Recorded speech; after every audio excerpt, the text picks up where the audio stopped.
20வது ஸ்லோகம். யத்ரோ பரமதே சித்தம்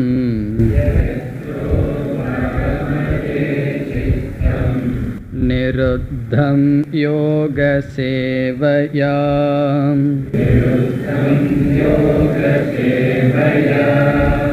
யத்ர சைவாத்மனாத்மானம்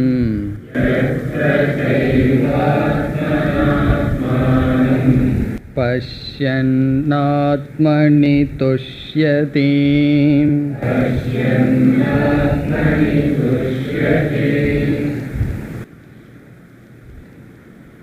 20வது ஸ்லோகத்திலிருந்து பகவான் தியானத்தினுடைய பலனை கூறி வருகின்றார். இங்கு ஜீவன் முக்தி என்ற தியான பலனுக்கு 7 விதமான இலக்கணம் பகவான் கொடுக்கின்றார். 7 லட்சணம் மோட்சத்திற்கு கொடுக்கின்றார் என்று பார்த்தோம். இதில் 20வது ஸ்லோகத்தில் 2 இலக்கணம் கொடுத்தார். முதல் இலக்கணமானது சித்த உபரமக என்று பார்த்தோம். சித்த உபரமக என்றால் மனதினுடைய அமைதி, மனதினுடைய ஒடுக்கம். அதை பகவான் கூறினார் யோக சேவையா. தியான பயிற்சியின் மூலமாக எப்பொழுது முறைப்படுத்தப்பட்ட மனமானது வெளி விஷயத்திலிருந்து விடுபட்டு தன்னுள் ஒடுங்குமோ அதை மோக்ஷம் என்று அறிந்துகொள் என்று சொன்னார். பிறகு 2வது லட்சணம் ஆத்ம தர்ஷனஜன்ய ஆத்ம திருப்திஹி என்று பார்த்தோம். ஆத்மாவை அறிவதனால் தோன்றுகின்ற ஆத்ம திருப்தி, ஆத்மாவை அறிவதனால் தோன்றுகின்ற நம்மிடத்தில் அடைகின்ற ஒரு நிறைவு. இதைத்தான் பகவான் ஆத்மன்யேவாத்மனா துஷ்டக என்றும் கூறியிருந்தார். ஜீவன் முக்தி என்பது ஒரு பலம்தான். விதவிதமாக சம்சாரம் அனுபவிக்கப்படுவதனால் விதவிதமான கோணங்களில் பகவான் ஜீவன் முக்தியை விளக்கி வருகின்றார். இனி நாம் அடுத்த ஸ்லோகத்திற்கு செல்லலாம். 21 சுகமாத்யந்திகம் யத்ததே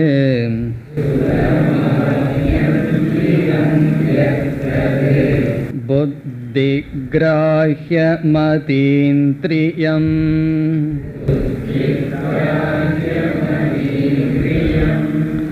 வேத்தி யத்ர ந சைவாயம்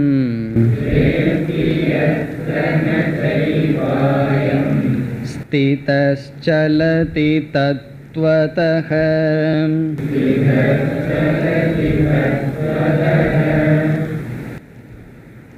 இந்த ஸ்லோகத்தில் அடுத்த 2 லட்சணம் பகவான் கொடுக்கின்றார். 3வது 4வது இலக்கணம் கொடுக்கப்படுகின்றது. 3வது லட்சணம் முதல் வரியில் வருகின்றது. அதை சுருக்கமாக கூறினால் ஆத்யந்திக சுகம். ஆத்யந்திக சுகம். ஆத்யந்திகம் என்றால் முழுமையான, வரையறுப்புக்கு உட்படாத.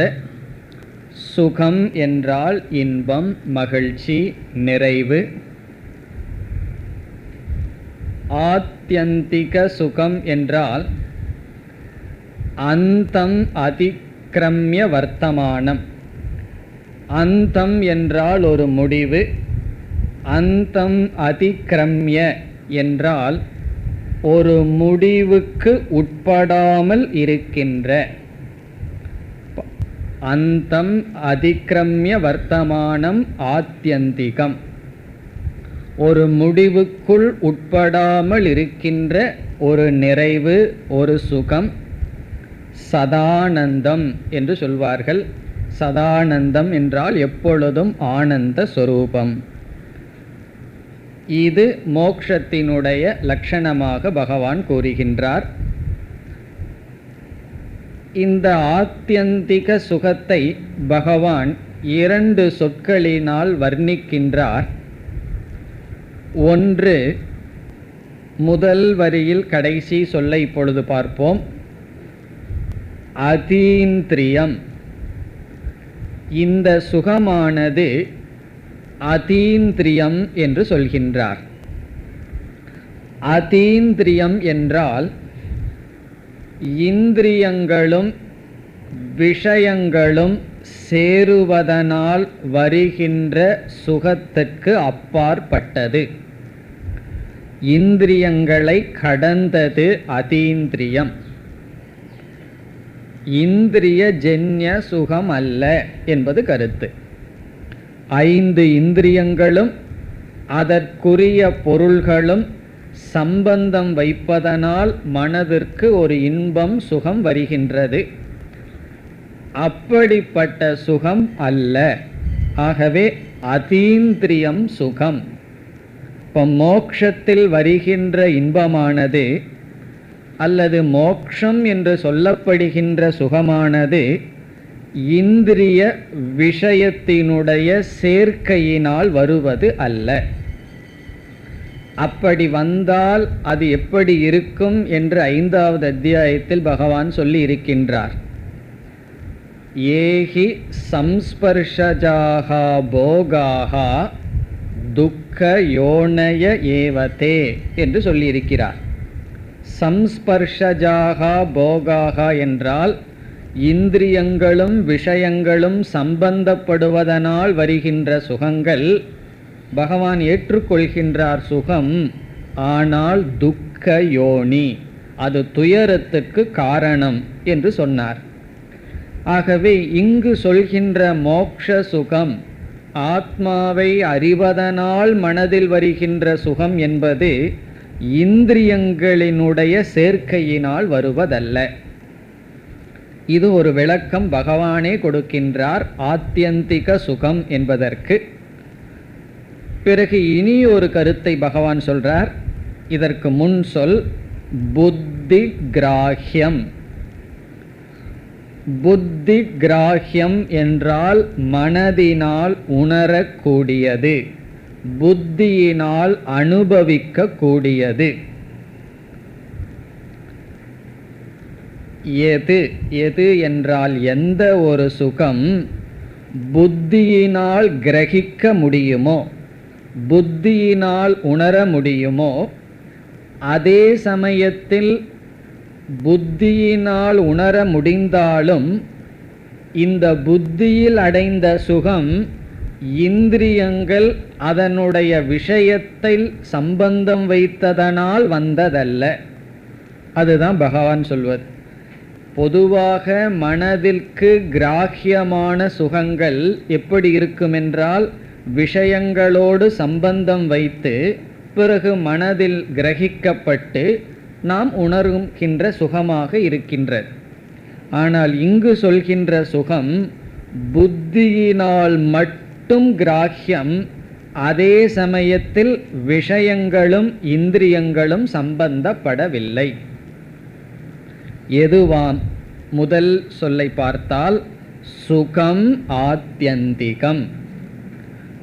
சுகம் ஆத்யந்திகம்ங்கிறத தான் நம்ம ஆத்யந்திக சுகம் என்று சொன்னோம்.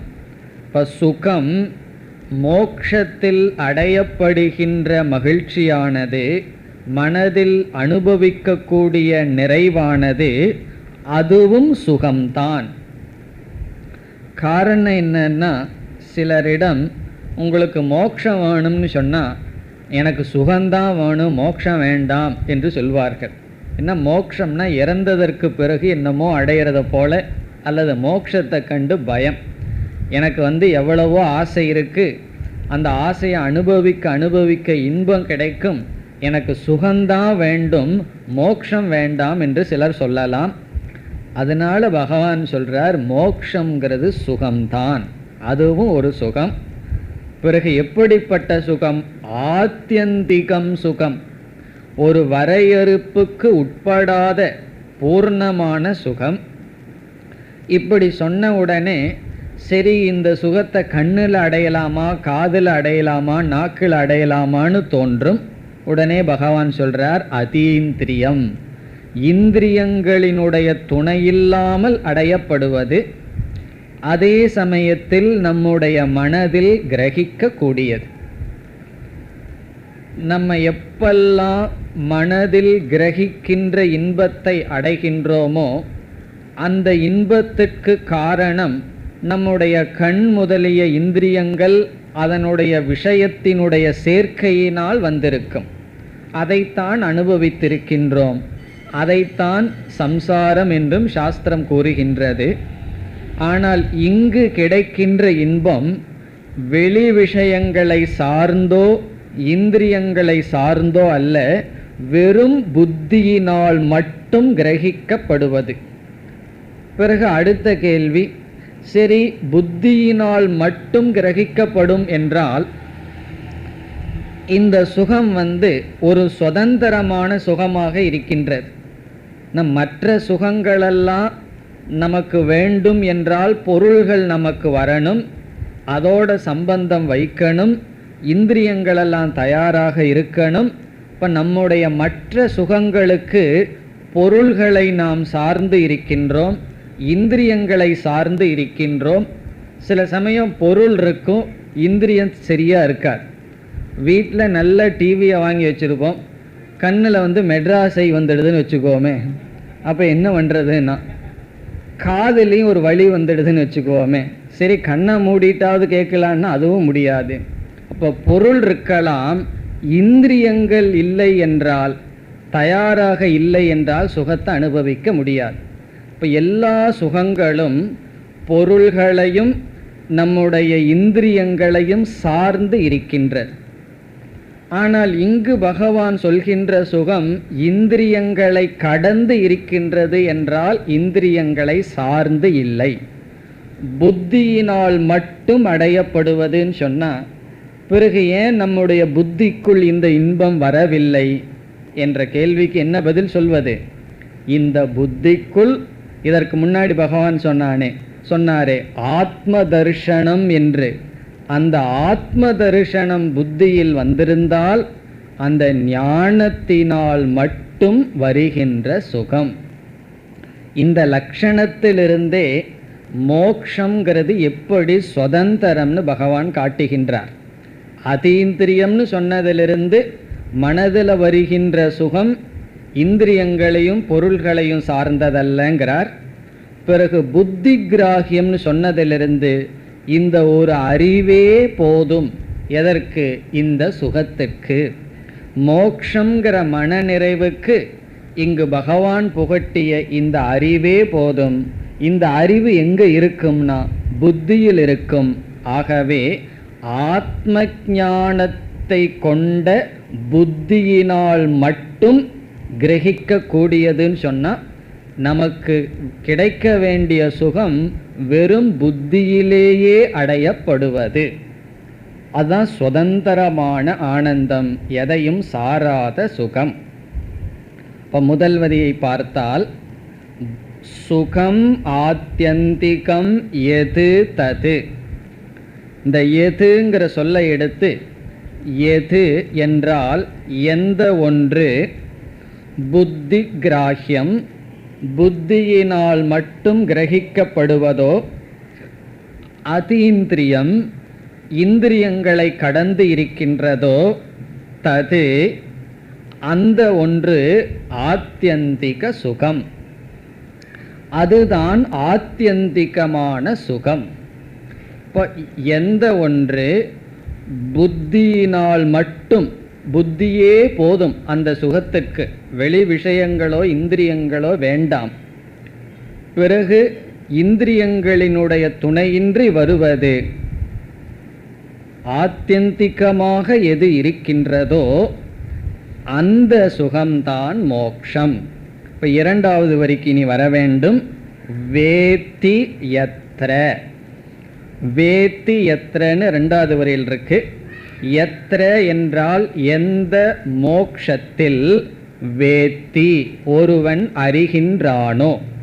இப்போ எந்த மோக்ஷத்தில் ஒருவன் இப்படிப்பட்ட சுகத்தை அறிகின்றானோ அதை மோக்ஷமாக அல்லது மோக்ஷத்தின் லட்சணமாக கொள்ள வேண்டும். இப்படிப்பட்ட சுகத்தை எப்பொழுது ஒருவன் அறிகின்றானோ, அறிகின்றானோன்னா அதை அனுபவிக்கின்றானோ. இந்த இடத்துல பகவான் ஆத்மாவை அனுபவிப்பதாக சொல்லவில்லை. ஆத்மா நம்முடைய அனுபவத்திற்கு ஒரு பொருளோ விஷயமோ அல்ல. காரணம் என்ன? நம்மளே ஆத்மாவாக இருப்பதனால். பிறகு என்ன செய்கின்றார் இங்கு பகவான்? நானே ஆத்மஸ்வரூபம் என்ற ஞானத்தினால் மனதிற்கு வருகின்ற ஒரு நிலையை விளக்குகின்றார். நான் ஆத்மஸ்வரூபம், நான் நித்தியஸ்வரூபம், பிரம்மத்திடமிருந்து வேறுபடாத சொரூபம் என்ற ஒரு அறிவு புத்தியில் வந்தால், அந்த புத்தியினால் மட்டும் நமக்கு கிடைக்கின்ற சுகத்தை இங்கு பகவான் ஆத்யந்திக சுகம் என்று சொல்கின்றார். இது மூன்றாவது இலக்கணம். இப்போ மூன்றாவது லட்சணம் மோட்சத்துக்கு என்ன? நம்முடைய புத்தியே நம்முடைய சுகத்துக்கு போதும். இதுதான் மோட்சம். நமக்கு சுகமாக இருக்கணும்னா எவ்வளவு கஷ்டப்படுறோம். நம்ம வீடு வேணும், எத்தனையோ நிபந்தனைகள் போடுறோம். இதெல்லாம் இருந்தால் தான் எனக்கு சுகம்னு சொல்லி, இங்கே பகவான் சொல்கிறார், உனக்கு புத்தி ஒன்று இருந்தால் அதுவே போதும் சுகத்துக்குன்னு சொல்கிறார். இந்த புத்திங்கிறது ஒன்று இல்லைன்னு வச்சுக்குவோமே, உனக்கு உலகத்தையே கொடுத்தாலும் நீ அதை கஷ்டப்பட்டு துக்கத்துக்கான சாதனையாக மாற்றிக்கொள்வாய். எதையெல்லாம் பகவான் நமக்கு கொடுக்குறாரோ அதையெல்லாம் புத்தி இல்லைன்னு வச்சுக்குவோமே, அதிலிருந்து எவ்வளவு துக்கத்தை அடைய முடியுமோ அப்படி நம்ம கன்வெர்ட் பண்ணி விடுவோம். ஆனால் புத்திங்கிறது இருந்தால் எவ்வளவு துக்கத்தை பகவான் நமக்கு கொடுத்தாலும் அதை எப்படி மாற்றுவோம்? சுகத்துக்கு சாதனையாக மாற்றி விடுவோம். அதனால் இங்கே இந்த புத்திக்கு முக்கியத்துவம் கொடுக்கிறார். புத்தி கிராஹ்யம், புத்தியினால் மட்டும், புத்தியே போதும்னு சொல்கிறார். புத்தினா இந்த இடத்துல ஆத்ம ஞானத்தினால் மட்டும் அனுபவிக்க கூடியது ஆத்யந்திக சுகம்.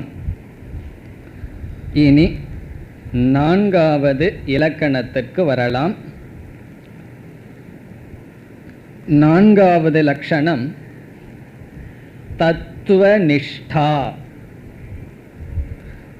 தத்துவநிஷ்டா என்பது நான்காவது இலக்கணம். இதற்கு தமிழில் மொழிபெயர்த்தால் உண்மையிலிருந்து நழுவாது இருத்தல். உண்மையிலிருந்து நழுவாமல் இருத்தல், வீழ்ந்து விடாமல் இருத்தல். ரொம்ப அழகான சொல் தத்துவநிஷ்டாங்கிற சொல். நிஷ்டா என்றால் பொருந்தி இருத்தல், தத்துவநிஷ்டா என்றால் தத்துவத்தில் பொருந்தி இருத்தல், நிலையாக இருத்தல். இங்கு தத்துவம் என்றால் உண்மை, பரம்பொருள். உண்மையில் சத்தியத்தில் நிலைத்து இருத்தல், நிலை பெற்று இருத்தல். இங்கு பகவான் என்ன சொல்கின்றார்? எந்த ஒன்றை ஒருவன் அறிந்ததனால் அவன் இந்த தத்துவத்திலிருந்து வழுக்கி விடாமல் இருக்கின்றானோ, வீழ்ந்து விடாமல் இருக்கின்றானோ, அது மோக்ஷம் என்று சொல்கின்றார். சில சமயங்களில் தத்துவமானது மனதில் ஸ்புரிக்கும், சில சமயம் நமக்கு தெரிஞ்சிடும். ஆனால் அந்த தத்துவத்தில் நிற்பதற்கு நமக்கு சக்தி இருக்காது. அதாவது வெயிலாக இருக்குது, தார் ரோட்டில் நடந்து போயிடுறோம், செப்பல் இல்லாமல் நடந்து போகிறது சுலபம், ஆனால் நிற்கிறது கஷ்டம். காரணம் என்ன? நிற்கும் பொழுது அதிகமாக நமக்கு உஷ்ணம் தெரியும், நடந்து போனால் தெரியாது. அதே போல் சில பேர் சொல்வார்கள், பஸ் ஸ்டாண்டில் நிற்கிறதுக்கு தான் கஷ்டமாக இருக்குது, எவ்வளோ தூரம் நடந்தாலும் கஷ்டம் தெரியலேன்னு சொல்லுவார்கள். இப்போ நிற்பது என்றைக்குமே கஷ்டம்தான். அது பஸ் ஸ்டாண்டில் நிற்கிறதா இருந்தாலும் சரி, தத்துவத்துக்குள்ளே நிற்கிறதா இருந்தாலும் சரி, நிற்பது கடினம். அதனால தானே நம்ம உட்கார்ந்துட்டுருக்கோம். ஒரு கால் உங்களை நின்றுட்டு தான் கிளாஸ் கேட்கணுன்னா அடுத்த கிளாஸ் யார் வருவீர்கள்? இல்லை நின்றுட்டு தான் கிளாஸ் எடுக்கணும்னு சொன்னால் நான் தான் வருவேனா? இப்படி நிற்பதுங்கிறது கடினம். இங்கே பகவான் சொல்கிறார், எந்த ஒரு நிலையில் உன்னால் தத்துவத்தில் நிற்க முடியுமோ அது மோட்சம்னு சொல்கிறார். விதவிதமாக மோட்சத்தை புரிய வைக்க பகவானும் முயற்சி பண்ணுறார், நம்மளும் முயற்சி பண்ணுறோம். நீங்கள் எப்படி சொன்னாலும் நான் புரிஞ்சுக்க மாட்டேன்னு. பகவானு எவ்வளவோ கஷ்டப்பட்டு பார்க்குறார், எப்படியாவது புரிய வச்சிடணும், இதுதான் மோட்சம்னு சொல்லி. அப்போ சொல்கிறார் தத்துவ நிஷ்டா, இந்த தத்துவத்தில் நிற்பதுதான் மோட்சம். எப்பொழுது நாம் தத்துவத்திலிருந்து வீழ்ந்து விடுவோம்? 2 அக்கேஷன்ல வீழ்ந்து விடுவோம். ஒன்று பிறகு லட்சணமாக வரப்போகுது, ஒன்றை மட்டும் இப்பொழுது பார்க்கலாம். தத்துவத்திலிருந்து நாம் வீழ்ந்து விடுவதற்கு 2 காரணம். அதில் ஒரு காரணம் இந்த லட்சணத்தில் பார்க்கின்றோம். அது என்னவென்றால் சுகம், லௌகிக சுகம் அல்லது இந்திரிய சுகம். இந்திரிய சுகமும் அல்லது உலகத்திலிருந்து பகவான் சில சுகங்களை நமக்கு கொடுத்தால் நாம் உண்மையிலிருந்து வீழ்ந்து விடுவோம். இந்த சுகம்ங்கிறது போகம். இப்போ பகவான் ஒரு டிவோட்டி இருக்கா, ஒரு பக்தன் இருக்கான், அவனுக்கு கொஞ்சம் பாவ ரொம்ப இருக்குது, ஆனாலும் எப்போ பார்த்தாலும் கோயில்னு சொல்லி பகவானே நினச்சிட்டு இருக்கான். இப்போ பகவான் அவனுக்கு தண்டனை கொடுக்க விரும்புகிறார். என்ன அவன் நினைக்கக்கூடாது, கோயிலுக்கு வரக்கூடாது அல்லது கொஞ்ச நாள் கிளாஸுக்கு வரக்கூடாது. ஏன்னா அவனுக்கு ஞானம் மோட்சம் வந்துடுமே. அப்போ என்ன தண்டனை கொடுக்கலான்னு பார்த்தா கொஞ்சம் பணத்தை கொடுத்துருவார், கொஞ்சம் வசதியை கொடுத்துருவார், கொஞ்சம் சௌகரியங்களை எல்லாம் பகவான் கொடுத்துருவார். அவன் என்ன நினச்சிட்டு இருப்பான், பகவான் எனக்கு பெரிய அனுகிரகம் பண்ணிட்டார்னு நினச்சிட்டு இருப்பான். ஆனால் உண்மை என்னன்னா பகவான் கொஞ்ச நாள் என்னை மறந்துரு அப்படிங்கிறதுக்கு செய்கிற வேலை, பகவான் செய்கிற ட்ரிக் அது. அப்படி புகழ், பிறகு பொருள், பதவி இவைகளெல்லாம் வந்தால் நாம் உண்மையில் நிற்க முடியாது. இவைகளெல்லாம் உண்மையில் நிற்கிறதுக்கு தடையானவைகள். அதைத்தான் இங்கே பகவான் சொல்கிறார். பொதுவாக நமக்கு எந்த விதமான தடைகளும் இல்லைன்னு சொன்னால் ஒன்றா தர்மத்திலேயோ அல்லது சத்தியத்திலேயோ நின்றுருவோம். எப்பொழுது உண்மை பேசுவோம், எப்பொழுது தர்மத்தில் இருப்போம். ஒரு தடையும் வரல, பக்கத்து வீட்டில் 2 பேர் சண்டை போட்டுட்ருக்கார்கள், நம்ம போகிறோம், நல்ல தர்மம் பேசலாம், நீங்கள் இப்படி தான் செய்யணும் அப்படின்னு. அதே பிரச்சனை நமக்குள்ளேன்னு வரும் பொழுது என்ன ஆகுது? இப்போ தர்மத்தில் நிற்கிறதாகட்டும் அல்லது சத்தியத்தில் நிற்கிறதாகட்டும். சத்தியத்தில் நிற்கிறதுன்னு சொன்னால் இந்த உலகம் அனித்தியம், பகவான் தான் நித்தியம், இது சத்தியம். இது எவ்வளவு தூரம்னா நம்மகிட்ட பொருள் இல்லை, கையில் காசு கிடையாது, நடந்து போயிட்டுருக்கோம், அது வரைக்கும் உலகம் மித்தியா. திடீர்னு இப்போ தான் பணம் வர்றதுக்கு எத்தனையோ சோர்ஸ் இருக்கே, திடீர்னு ஒரு பெரிய வசதி வந்துடுதுன்னு சொன்னால் பிறகு என்ன ஆயிடுதுன்னா உலகம் அனித்தியம்ங்கிறதெல்லாம் போயிடும். அப்படி தத்துவத்தில் நிற்பதற்கு பிரதிபந்தமாக இருப்பது ஒரு காரணம் சுகம் அல்லது போகம், ஐஸ்வர்யம். அப்படி எந்த ஐஸ்வர்யம் இவனுக்கு வந்தாலும் என்னன்னா இவன் தத்துவத்திலிருந்து விழமாட்டான். அந்த நிலை எவனுக்கு வருகின்றதோ அப்பொழுது அவன் மோட்சத்தில் இருக்கின்றான். இதை விளக்குவதற்கு ஒரு கதையும் கூட இருக்குது. எல்லாத்துக்கும் தெரிஞ்ச கதை தான். சுகர் ஜனகர்கிட்ட வர்றார், வியாசர் பண்ணுறார், நீ போய் ஜனகர்கிட்ட உண்மையை தெரிஞ்சுட்டு வான்னு. அப்போது 2 சோதனை வைக்கின்றார். ஒரு சோதனையை பிறகு பார்ப்போம். ஒரு சோதனை என்னன்னு சொன்னால், அரண்மனையில் நடனங்கள் பாடல்கள் இவைகளெல்லாம் நடந்துகிட்ருக்கும். ஒரு கிண்ணத்தில் எண்ணெயை ஊற்றி நீ இந்த அரண்மனையை சுற்றி வரணும், ஒரு சொட்டு எண்ணெயும் கூட கீழே சிந்தியிருக்கக்கூடாதுன்னு சொல்கிறார். கவனமாக இதையெல்லாம் பார்த்துட்டு வேறு வரணும், கண்ணை மூடிட்டு போயிடக்கூடாது, எல்லாம் பார்த்துட்டு சுற்றி வரணும். இதனுடைய அர்த்தம் என்ன? சுகர் என்ன பண்ணுறார், அப்படியே சுற்றி வச்சிடுறார். இதனுடைய பொருள், கண்ணுக்கு இனிமையான காதுக்கு இனிமையான சில பொருள்களெல்லாம் அவர் முன்னாடி வைக்கும் பொழுது அவர் தத்துவத்தில் நிஷ்டை அடையாதவராக இருந்தால் கண்டிப்பாக கவனமானது சிதறடைந்துவிடும். இப்போ கவனத்தை சிதறடைகிறதுக்கு என்ன வைக்கின்றார்? சுகத்தை கொடுக்கின்ற பொருள்களை எல்லாம் காட்டுகின்றார். இவருக்கு தத்துவ நிஷ்டை இருந்த காரணத்தினால் எந்த பொருள்களும் இவருடைய கவனத்தை ஈர்க்கவில்லை. அதனுடைய அர்த்தம் என்னன்னா, உலகத்தில் எந்த பொருளுக்கும் சுகத்தை கொடுக்கின்ற சக்தி இருக்கக்கூடாது. இந்த உலகம் என்னைக்கு நம்மை சுகப்படுத்துகின்ற சக்தியை இழந்து விடுகிறதோ அப்பொழுது உலகத்தை நாம் மித்தியா என்று சொன்னால் புரிஞ்சு சொல்கிறோம் அப்படின்னு அர்த்தம். இல்லைன்னா சுகருங்கிறதுக்கு சுகங்கிறதுக்கு இனி ஒரு அர்த்தம் இருக்குது, கிளின்னு ஒரு அர்த்தம் இருக்குது. கிளி பிள்ளைய போல சொல்கிறோம்னு ஒரு அர்த்தம். சும்மா மித்தியா மித்தியான்னு சொல்லிகிட்டு இருப்போம், சொல்லிகிட்டே லட்டு ஜிலேபியாவது சாப்பிட்ருப்போம். காரணம் என்னென்னா, வாய் சொல்லுது, சொல்கிற வாய் சொல்லுது, சாப்பிட்ற வாய் சாப்பிடுகிறது. இப்போ என்னைக்கு இந்த உலகம் அதனுடைய சுகத்தை கொடுக்கிற சக்தியை இழக்குதோ, அல்லது வேறு ஒரு சுவாமி இப்படி சொன்னார், எந்தெந்த பொருளெல்லாம் உனக்கு சுகத்தை கொடுக்கலையோ அந்தந்த பொருளை மட்டும் நீ மித்தியான்னு புரிஞ்சிருக்க. எந்தெந்த பொருளெல்லாம் உனக்கு சுகத்தை கொடுத்துட்ருக்கோ அந்த பொருளை நீ மித்தியான்னு சொல்கிற, ஆனால் மித்தியான்னு புரிந்து கொள்ளவில்லை. இப்போ முழு பிரபஞ்சமும் சுகத்தை கொடுக்கவில்லை. அந்த பிரபஞ்சம் கொடுக்கின்ற சுகம் என்னுடைய நிஷ்டையிலிருந்து கலைக்கவில்லை என்றால் அது தத்துவ நிஷ்டா. அதை இங்கு பகவான் கூறுகின்றார். இனி ஸ்லோகத்திற்குள் சென்றால், அயம் ச ஏவ அயம், அயம் என்றால் இந்த மனிதன். இங்கு மோட்சத்தை அடைந்த ஞானியை சொல்றார். இந்த ஞானி ஸ்திதக சலதி தத்துவதக,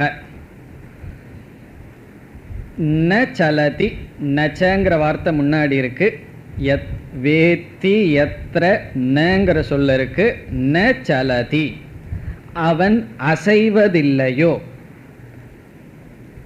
ஸ்திதக, எந்த ஞானத்தில் நின்று கொண்டு அவன் அசைவதில்லையோ, எதிலிருந்து? தத்துவதக, தத்துவதக என்றால் தத்துவத்திலிருந்து, தத்துவதக தத்துவத்திலிருந்து அவன் அசைவதில்லையோ. எதில் அவன் நின்று, எந்த ஞானத்தில் அவன் திருடமாக நின்றதனால் தத்துவத்திலிருந்து அசைவதில்லையோ. நம்ம சாதாரண லாங்குவேஜை தான் பகவானே பயன்படுத்தார். அவன் அசைக்க முடியாதுன்னு சொல்லுவோம் அல்லவா? இல்லது சில பேர் தானே சொல்லிக்குவார், என்னை அசைக்க முடியாதுன்னு சொல்லிகிட்டே அசைஞ்சு கொண்டு இருப்பார்கள், என்னை அசைக்க முடியாது என்று சொல்வார்கள். இங்கு பகவான் அந்த லாங்குவேஜை தான் பயன்படுத்துகிறார். ந சலதி, அவனை அசைக்க முடியாது, அவன் அசைவதில்லை. இப்போ அயம் ந சலதி, இவன் அசைவதில்லை. தத்துவதக, தத்துவத்திலிருந்து, ஸ்திதக, எந்த ஒரு ஞானத்தில் நின்றவனாக தத்துவத்திலிருந்து அசைவதில்லையோ அது மோக்ஷம். அந்த நிலை மோக்ஷ நிலை. இந்த அசைவதில்லைங்கிறதான் நம்ம நிஷ்டாங்கிற சொல்லையும், தத்துவதகங்கிற இடத்துல தத்துவங்கிற சொல்லையும் எடுத்து தத்துவ நிஷ்டா என்று பார்த்தோம். இப்போ நான்காவது லட்சணம் என்ன? தத்துவத்திலிருந்து அசையாத நிலை. எப்பொழுதுனா, எந்த சுகம் வந்தாலும், இந்த உலகமே நமக்குன்னு வச்சாலும் கூட நம்ம 1 கிரவுண்டு 2 கிரவுண்டுக்கு கோர்ட்டுக்கு போயிட்டுருக்கோம். இந்த உலகமே நமக்குன்னு கொடுத்தாலும் கூட அது நமக்கு ஒரு திருப்தியும் கிடையாது. அல்லது ஏதோ பெரிய ஒன்றை வச்சுருக்கோம், எல்லாம் உனக்கு இல்லை, போய் மரத்தடியில் உட்கார், அதுவும் கிடையாது, காஞ்ச மரத்தடியில் போய் உட்காருன்னு சொன்னாலும் ஒன்றுதான்ங்கிற மனநிலை. லாபம்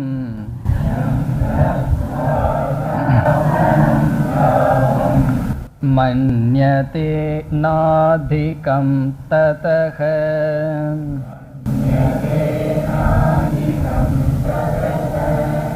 யஸ்மின் ஸ்திதோ ந துக்கேன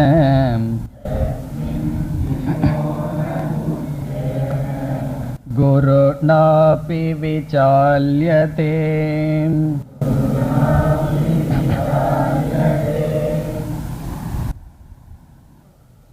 இந்த ஸ்லோகத்தில் அடுத்த 2 லட்சணத்தை பகவான் கூறுகின்றார்.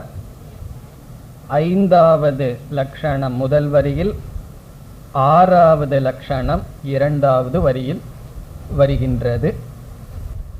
5வது லட்சணம் என்னவென்றால்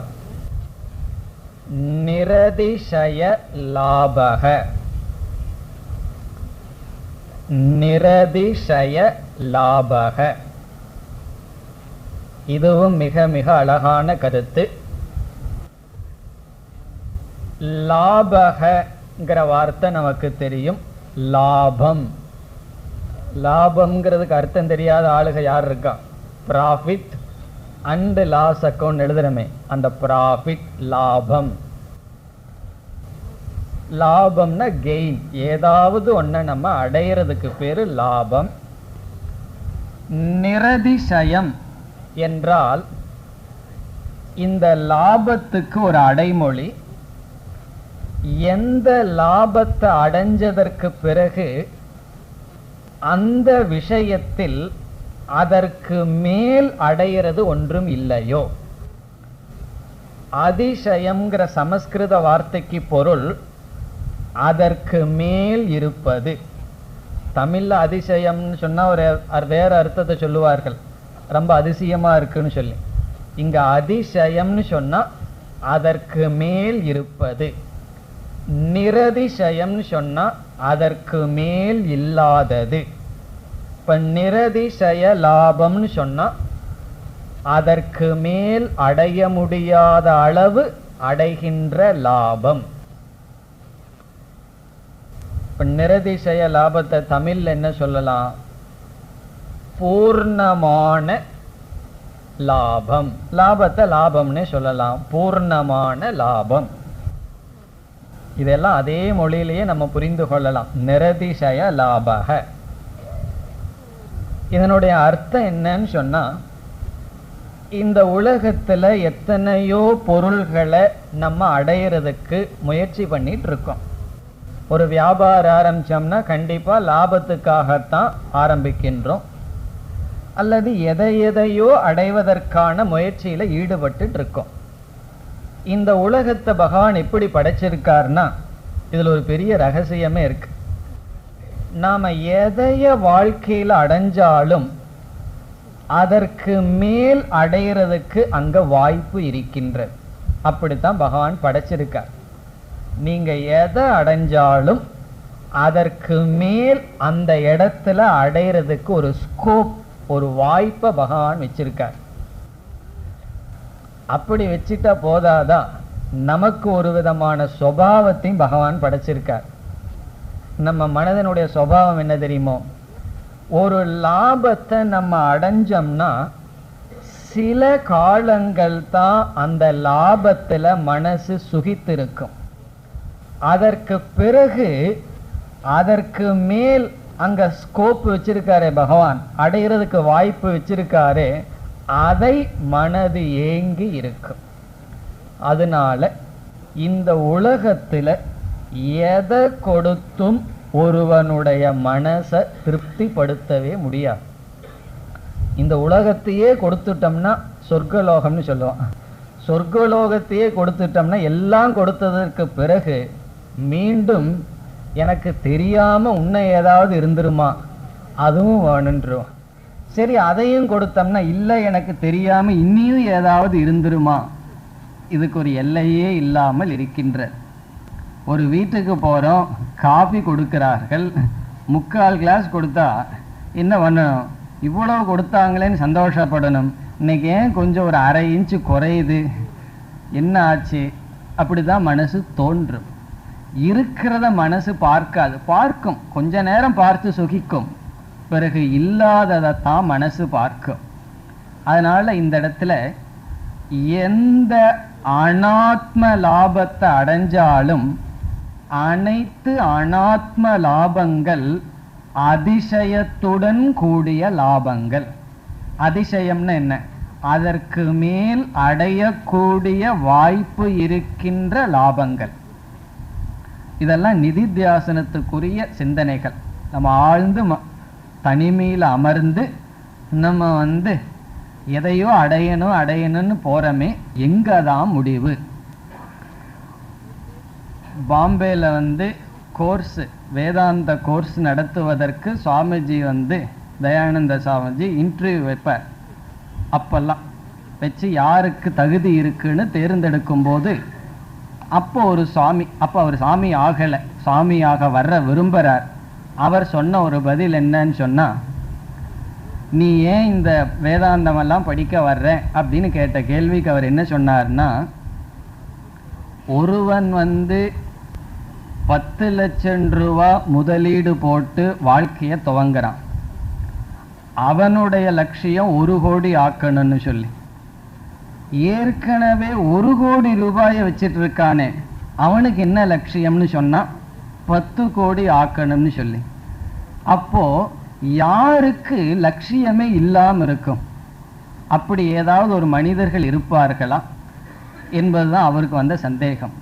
இப்போ 10 லட்சம் ரூபாயோட முதலீடு வாழ்க்கையை துவங்குறவன் ஒருத்தன், ஏற்கனவே 10 லட்சம் ரூபாய்க்கு மேல ஒருத்தன் வச்சிருக்கான், இனி ஒருத்தன் 1 கோடி, இனி ஒருத்தன் 100 கோடி, இப்படியே போயிட்டே இருக்கே, எங்கதான் முடிவு அப்படின்னு எனக்கு தெரியல.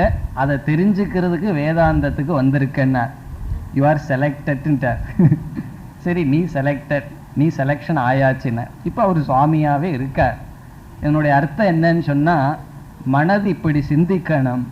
நம்ம எதையோ அடையணும்னு போயிட்டு இருக்கிறோமே, எது முடிவு என்றால் இங்க பகவான் சொல்றார் ஆத்ம லாபக. ஆத்மாவை அடையிறது தான் நிரதிசய லாபம். இங்க பகவான் ரொம்ப அழகா சொல்றார், நீ எதை அடைந்தால், எதுன்னு சொல்லல, சீக்கிரட்டா வச்சுட்டார். நீ எதை அடைந்தால் உன்னுடைய மனதில் இதற்கு மேல் அடைய வேண்டும் என்ற எண்ணம் வரவில்லையோ அது மோக்ஷம். பகவான் எப்படி சொல்றார், நீ எந்த ஒன்றை அடைந்தால் அதனுடைய விளைவாக சுபாவமாக உன்னுடைய மனம் மீண்டும் மீண்டும் இதற்கு மேல்னு சொல்லிட்டு இருக்கிற மனம் ஒரு முற்றுப்புள்ளியை வைக்குமோ? எதை அடைந்து இதற்கு மேல் அடைவது ஒன்றுமில்லை என்று உன்னுடைய மனம் நிற்குமோ அதுதான் மோட்சம்னு சொல்றார். இப்போ இதிலிருந்து என்னன்னா, இப்போ வாழ்க்கையில் ஒன்றுமே அடையிறதுக்கு முயற்சி பண்ண வேண்டாமான்னு கேட்கக்கூடாது. வாழ்க்கையில் வாழ்கிறதுக்கு தேவையான பொருள் தேவை. ஏதோ விவகாரத்தில் நம்முடைய ஸ்டாண்டர்ட் ஆஃப் லைஃப்னு சொல்கிறோமே, நம்மளுடைய வாழ்க்கை தரத்தை முன்னேற்றிட்டு போகணும். சைக்கிள்லேயே, அந்த பழைய சைக்கிள்லேயே சில பேர் போயிட்டுருப்பார்கள். அது கூடாதுன்னு நானே சொல்லுவேன். 2 சக்கர சைக்கிள்லேயே போகக்கூடாது, கொஞ்சம் முயற்சி பண்ணி சம்பாதிக்கணும், எல்லாம் போகணும் தான் அந்த வாழ்க்கை நடந்துட்டுருக்கு. அதற்கும் நம்முடைய மனதினுடைய நிறைவுக்கு சம்பந்தப்படுத்தக்கூடாது. இப்போ இதை கேட்ட உடனே ஒன்றும் செய்யக்கூடாதா அப்படிங்கிற எண்ணமெல்லாம் வரக்கூடாது. வாழ்க்கையில் நம்மளுடைய தரத்தை முன்னேற்றிட்டு போயிட்டுருக்கோம், அது வேற. ஆனால் அதற்கும் நம்முடைய மன நிறைவுக்கு சம்பந்தம் கிடையாது. அது எவ்வளவு தூரம் முன்னேறினாலும் எந்த நிலையில் இருந்தாலும் அதற்கும் என்னுடைய மன நிறைவுக்கு சம்பந்தம் கிடையாது. நம்ம வாழ்க்கையே ஒரு தரத்தில் ஆரம்பிச்சிருப்போம், நல்லா கொஞ்சம் பெருசாகிருப்போம், அதாவது ஃபைனான்ஸில் சொல்கிறேன், அல்லது அதே நிலையில் இருப்போம் அல்லது இடைநிலையில் இருப்போம். நாம் எங்கே இருந்தாலும் அங்கே இருக்கலாம். அது வியாவகாரிகம், அதெல்லாம் பிராரப்தம், அது எத்தனையோ விஷயங்கள் இருக்கு. ஆனால் என்னுடைய மனநிலைக்கு அதற்கு சம்பந்தமில்லை. அப்படி இங்கு புரிந்து கொள்ள வேண்டும். இப்போ மோக்ஷங்கிறது எந்த ஒன்றை அடைஞ்சா அதற்கு மேலே அடையணும் என்ற ஒரு தூண்டுதல் இல்லையோ அது மோக்ஷம். இனி ஸ்லோகத்திற்குள் சென்றால், எம் லப்துவா, எதை அடைந்து, லப்துவா என்றால் அடைந்து, அபரம் லாபம், ச அபரம் லாபம், மேலான லாபத்தை, எதை அடைந்து, அபரம்னா அதற்கு மேலான லாபத்தை, வேறான ஒரு லாபத்தை. இனி கடைசி சொல் ததக அதிகம், நாம் அடைந்ததற்கு மேல். ததகன நம்ம என்னத்தை அடைஞ்சிருக்கிறோமோ அதற்கு மேல், அதிகம்.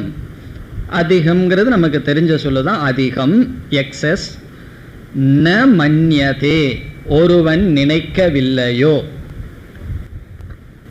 எந்த ஒன்றை இவன் அடைஞ்சு இதற்கு மேலேயும் நம்ம அடையலாம் என்று அவன் நினைக்கவில்லையோ.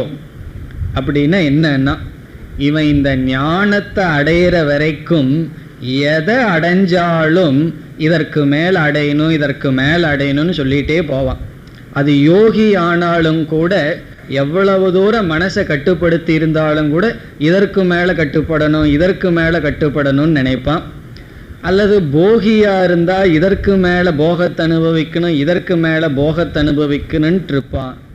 யாராக இருந்தாலும் இதற்கு மேல்னு அவர்கள் நீண்டு கொண்டே போவார்கள். இங்கே பகவான் சொல்றார், எதுன்னு பகவான் சொல்லலை, அது சீக்கிரட்டாக வச்சுட்டார்.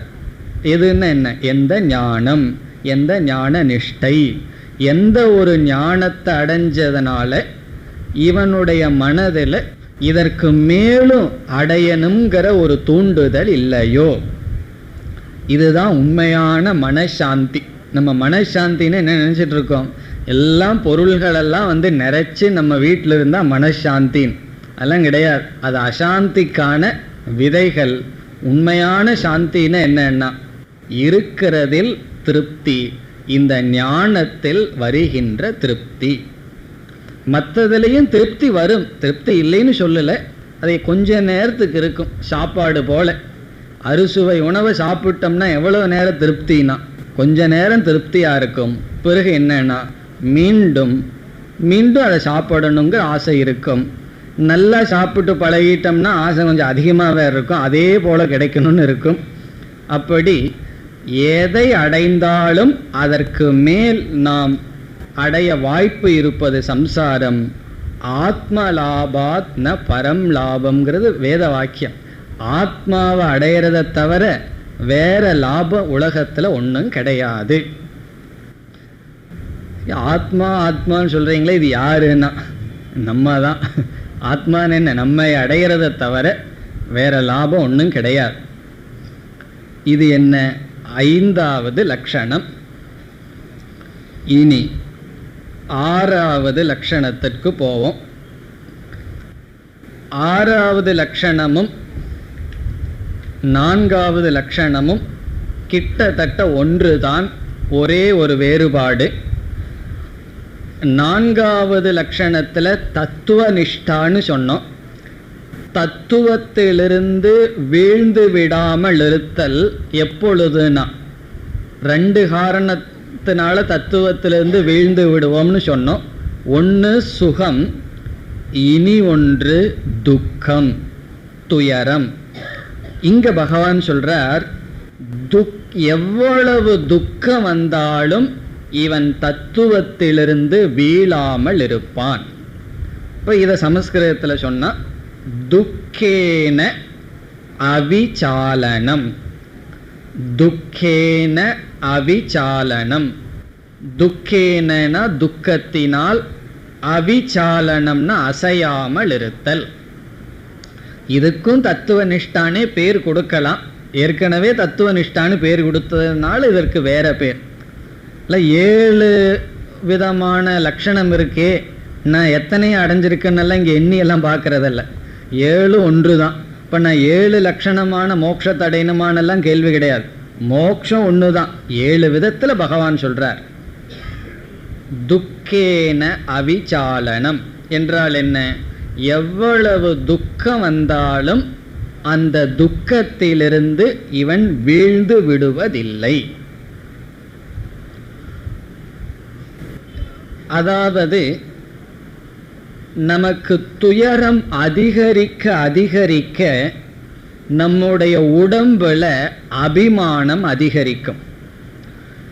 ரொம்ப உடம்புல அபிமானம் எப்போ வரும்னு சொன்னால் துயரம் வர வரத்தான் வரும். சந்தேகமாக இருந்தால், இப்போ யாருக்காவது இங்கே தலை வலிச்சிட்டு இருந்ததுன்னு வச்சுக்கோமே, கற்பனை தான், யாருக்கு இருக்க வேண்டாம். அவங்க கிளாஸ் எப்படி இருக்கும்னா, பாதி கிளாஸ் தான் காதில் இருக்கும், மீதி கிளாஸ் தலையில் இருக்கும், மீதி கவனம் தலையில் இருக்கும். காரணம் என்ன? உடல்ல எந்த இடத்துல வலி இருக்கோ, பெயின் இருக்கோ, அந்த பெயின் என்ன செய்யுது தெரியுமோ? நம்முடைய கவனத்தை அது ஈர்க்கும். பெயினுடைய வலியினுடைய காரியமே அதுக்கு தான். பகவான் அதற்கு தான் வலியை கொடுத்துருக்கார். ஒரு கால் வலியை பகவான் கொடுக்கலின்னு வச்சுக்குவோமே, நமக்கு உடம்புல என்ன பண்ணாலும் வலி வரலின்னு வச்சுக்குவோமே, ரோட்டில் போயிட்டுருக்கோம், யாரோ ஒருத்தர் காலை வெட்டி போட்டாங்க, நமக்கு தெரியாது, ஒரு பெருவிரல் போயிருக்கும், வீட்டுக்கு வந்து பார்த்தா ஐயையோ பெருவிரல் தொலைஞ்சு போச்சே, காணாமல் போயிடுதுன்னு அப்புறம்தான் தெரியும். அதை பார்க்கும்போது தான். காரணம் என்ன? அதான் வெட்டும்போது நமக்கு தெரியறது இல்லையேன்னா. அப்படி பகவான் என்ன பண்ணியிருக்கார்? உடம்புல ஏதாவது ஒரு மாறுதல் வந்ததுன்னா உடனே பெயினை கொடுத்து, பெயின் எதற்குன்னா, இப்போ பெருவிரலில் ஒரு பெயின் வருதுன்னு சொன்னால் அது நம்மக்கிட்ட கேட்குது, உன்னுடைய கவனத்தை இங்கே கொடு, இங்கே ஏதோ ஒரு கோளாறு இருக்குது, ஏதோ தப்பு நடந்திருக்கு, புண்ணாயிருக்கு, உன்னுடைய கவனத்தை இங்கே கொடுக்கணும்னு சொல்லி ஈர்க்கின்றது. பகவான் இப்படி நம்ம சிஸ்டத்தை வச்சிருக்காருன்னா, உடம்புல வர்ற பெயின் நம்முடைய கவனத்தை ஈர்க்கும். அதனால தான் பார்த்தீங்கன்னா வயது ஆக ஆக வயதாக உடம்புல நோய் அதிகமாக வரும். ஒவ்வொரு ஜாயிண்ட்டு பகவான் படைச்சிருக்கிறது அப்போ தான் தெரியும், அது வரைக்கும் தெரியாது.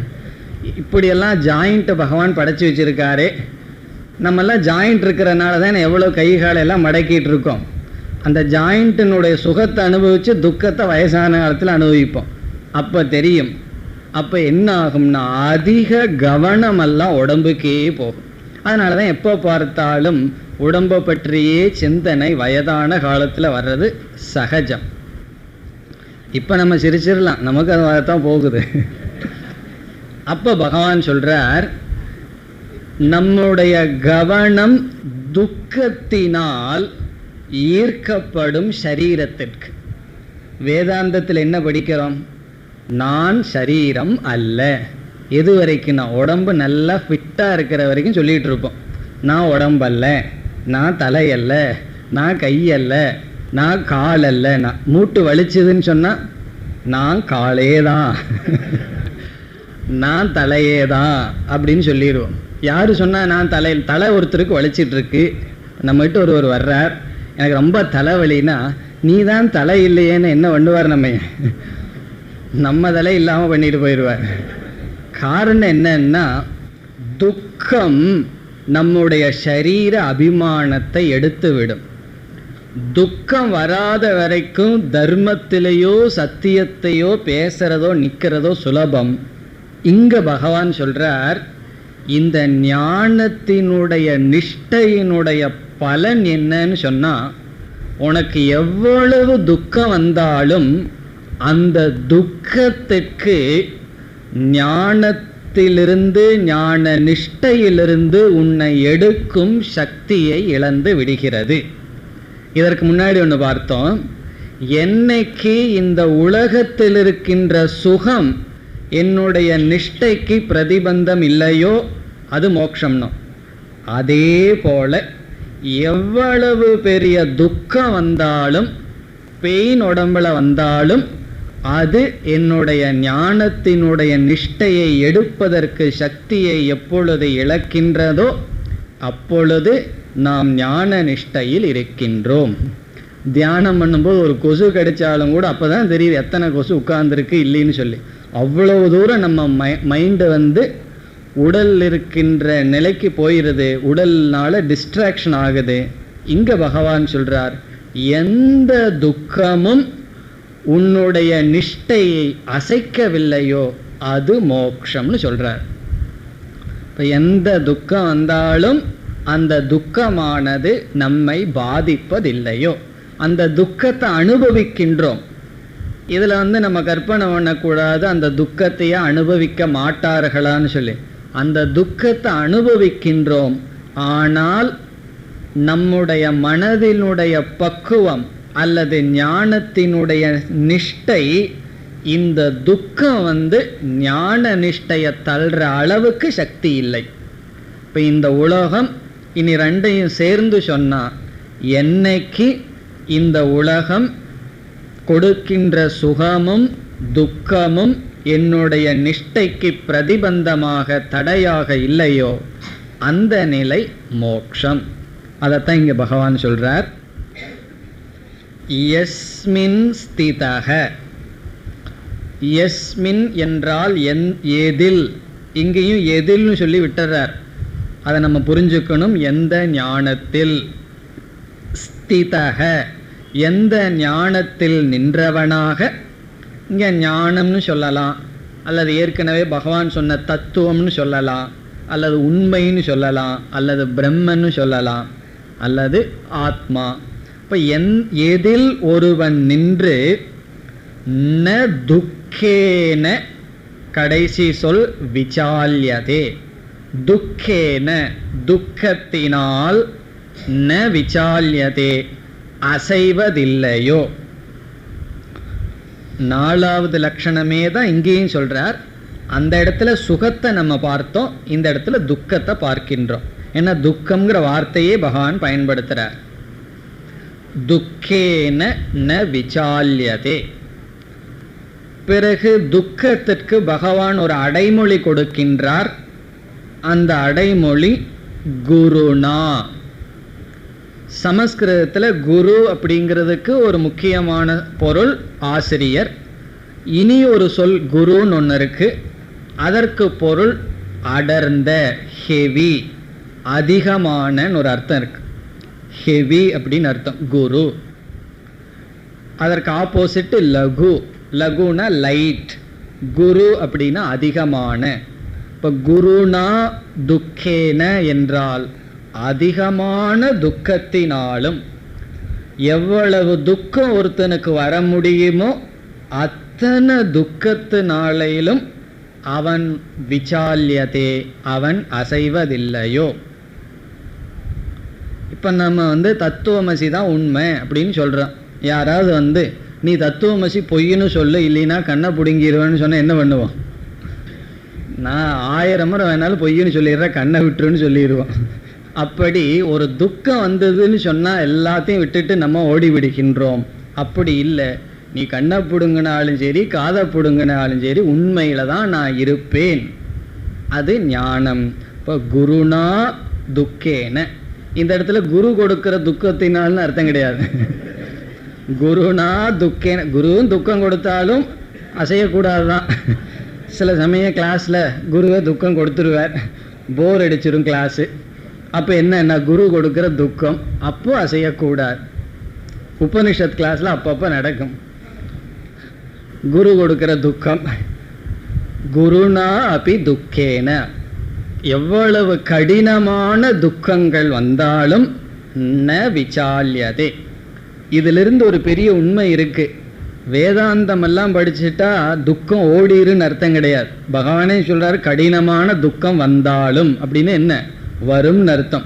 வேதாந்தத்துக்கு வந்தீங்கன்னாலே வீட்டிலிருந்து முதல் துக்கம் வரும், ஏன் போறீங்கன்னு சொல்லி. பிறகு ஏன் திரும்பி வந்தீங்கன்னு அடுத்த துக்கம். அப்படி துக்கங்கள் மேல துக்கம் நமக்கு வரத்தான் வரும். வந்தாலும் என்றால் நம்முடைய பிராரப்தம் அப்படி இருக்கு. அதாவது பாவம் புண்ணியம் பாதி பாதி ஓரளவு இருந்ததுனால தான் இந்த சரீரம். அதனால ஞானியா இருந்தாலும் சரி, அஞ்ஞானியா இருந்தாலும் சரி, உடம்புக்கு வர்ற கஷ்டம், சூழ்நிலைகள் இதெல்லாம் வரத்தான் செய்யும்.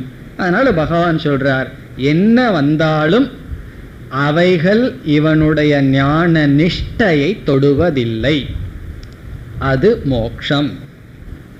இனி அடுத்த ஸ்லோகத்தில் 7வது லட்சணத்தை சொல்லி முடிக்கின்றார். தம் வித்யா துக்க சம்யோக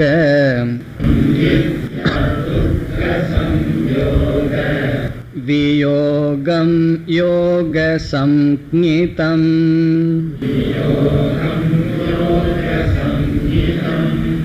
ச நிச்சயேன யோக்தவ்யஹ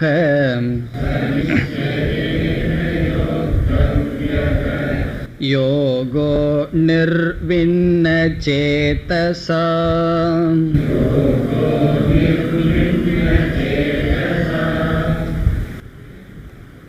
இங்கு முதல் வரியில் 7வது இலக்கணத்தை கூறி பகவான் முடிக்கின்றார்.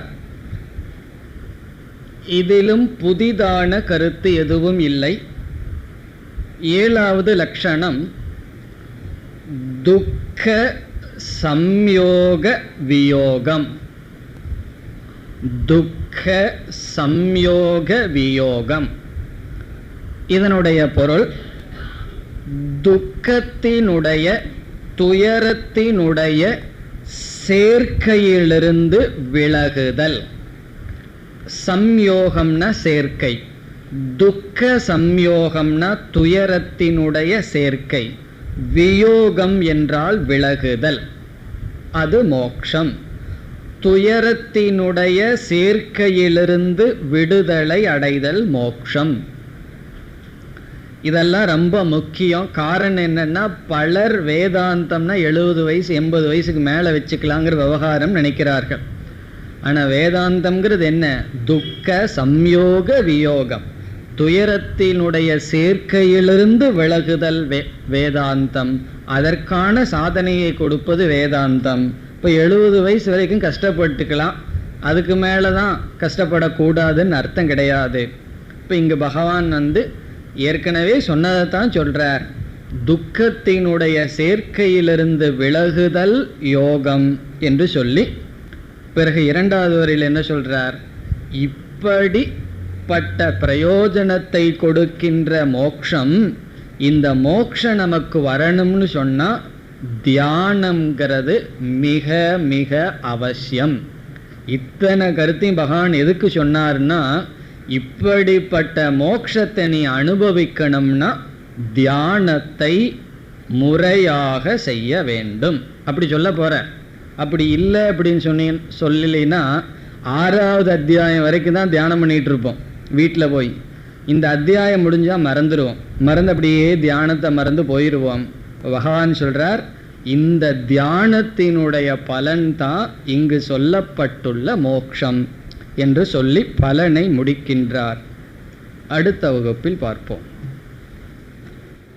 ஓம் பூர்ணமத பூர்ணமிதம் பூர்ணாத் பூர்ணமுதச்யதே பூர்ணஸ்ய பூர்ணமாதாய பூர்ணமேவாவசிஷ்யதே.